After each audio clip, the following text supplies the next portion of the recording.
Me as His Majesty, Fulig Jimmy the First in his name, Diary 11. Here is such nice and quiet calmness when a man reach the outdoors and go down the hillside. Some bird is laugh between the trees with three same voice all the time. I don't know why, but I get sad from this. Here is some doom, some fate hanging from the air, and it hurts my heart. Folks is working peacefully, and then boom! Danger falls from the clear sky like it grow out of the dirt. And there is two pieces of English torpedo smasher boats in the port, and say not a single word. Now I goes find this Warrens, and with my iron stick I will poke his head if it empty, or got any brain inside. This is my due to my people and my ancestries, who sure look down at me time to time from the heavenly jailhouse. I follow them cursed rail tracks. I see the flash photographer guy. He is standing outside, picking his tooth. "Evening, your majestic," he says. "Evening, citizen," I says. "I put your royal photo in the window like a banner," he says. "What for? You ain't no restaurant," I says. I look. There I am, big as life under glass with a revolver. A monarch in full self-defense pose. "I will buy this," I says. "Majesty, you ain't for sale?" Even Sir Egmont offered me a bunch of thingies to hang his picture, but the law say I don't gotta. You don't gotta. The picture's a nice age older of the king. I think before I go traveling, I will sadly has to steal this photo. Forced. But what miracle I see in the window. There's Polino the fireman, the bridge lodger, and Egmont, who is now dice existed. They imitate the court. I liked it. Well, good night, Firmin citizen, I says. I go. Somewhere far out on the sea must have been a big storm, 'cause now the fog is rolling into the island all slow and ghosty. I knew I gotta find the ghost captain, who is now nobody but Warren's Bob. Where the forest is and the natives are. There. Wet trees slap my face, even though it weren't raining.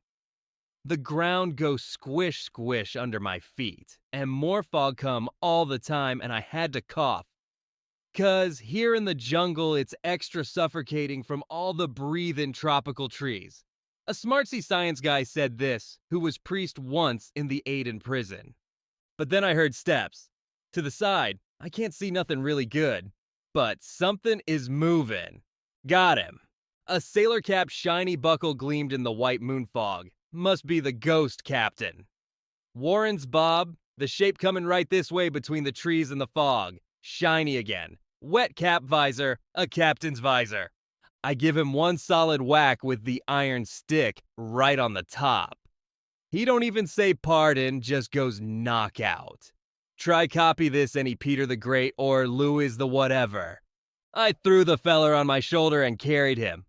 Straight to the secret back door of the Citadella. Up the stairs, down the corridor, into my room, and whoomp! I tossed the dead weight on the floor. Holy sainted God. The one I banged was His Royal Highness, the real Prince St. Antonio of Singapore. And I hit him so good there's barely any life left inside. His Majesty's rowboat was making its way through the hot, misty ocean, heading toward the island. Pulling that heavy thing wasn't easy, and Trebitch was groaning with every stroke. What do we do when we reach the shore? We whisper a prayer of thanks. Listen here, Trebitch. If it turns out you've tricked me, you'll regret it. I told you he's not normal. His Majesty looked out toward the blurry outline of an exotic island slowly emerging through the fog. The only thing I regret is not settling things with that scoundrel Fred. You didn't miss your chance. And with that, Dirty Fred emerged from behind a pile of crates stacked at the bow. For a moment, they all stared at him in stunned silence. Big Buffalo's jaw dropped open. Well, what are you staring at? Let's settle this once and for all, Fred. I spit on you. I only came for business. What kind of filthy business could you have with Warren's Bob? Fred scratched his head under his cap. Tell me, Buffalo, what's in that skull of yours instead of brains? You seriously think this boy is Warren's? If he's not, then who the devil is he? His Royal Highness, Prince of St. Antonio? Hey, look at that genius. He just dropped the oar. You're St. Antonio? Yes, my friend. And you deserve double the reward for your loyalty, since you had no idea. And he deserves to be beheaded twice for trying to murder you. Fred was fiddling with a stubby little pipe. What do you say to that, Captain? Me? Oh, nothing. I know His Highness will surely hand me $10,000 and maybe make me some kind of baron for rescuing him from the killer buffalo over there. Anyone got a long needle? When exactly did you rescue His Majesty from my hands? When you tried to strangle him. I'd just arrived at the Four Butchers' Hall, told them His Majesty had humiliated me, and I hated him. You immediately rushed to his defense, and that's exactly what I wanted. So don't bother beheading me twice, sire. Once is enough. I do have a heart. Are you saying you did all this for my benefit? That was my policy from the beginning. When they took you away to kill you, I was thrilled, because I knew they'd bring you back, just to spite me. Then I started loving Red Claw, and I loved her so much, everyone else started hating her and rebelled, because my love kills, corrupts, and ruins lives. Brilliant. But why side with me in the end?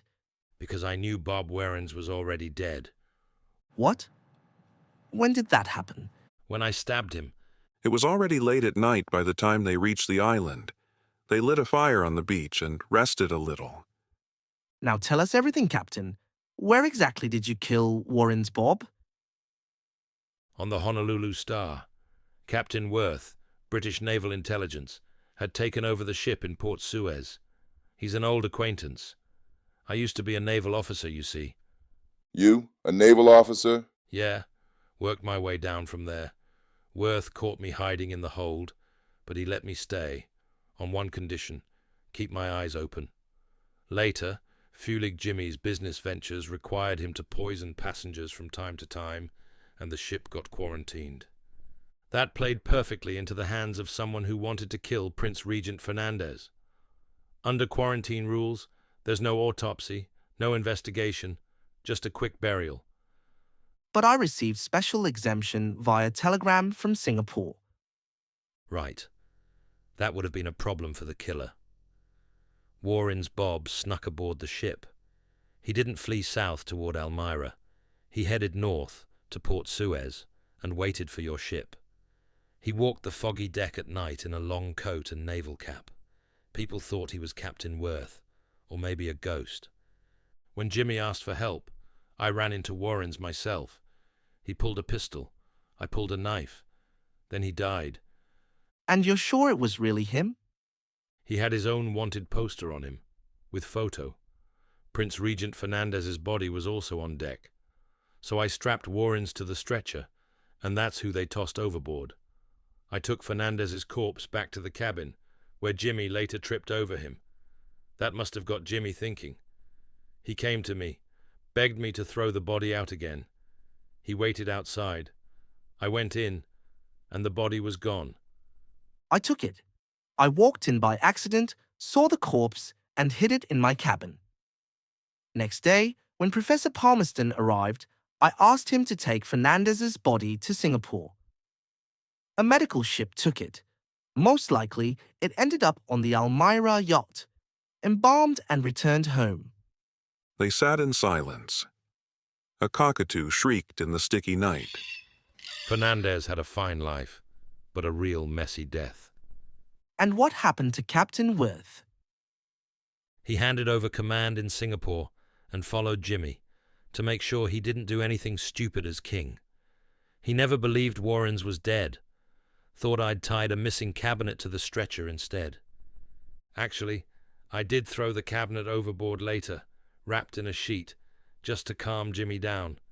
If that bum hadn't locked me in a crate, I'd have taken your highness to Tahiti. That one-day delay is what caused the whole mess. And me? What was I in all of this? You were a great big oaf. And soon after, without any escort, His Majesty set out alone to reclaim his ancestral throne in the citadel. Though before departing, Fulig Jimmy gave him a solid smack on the head.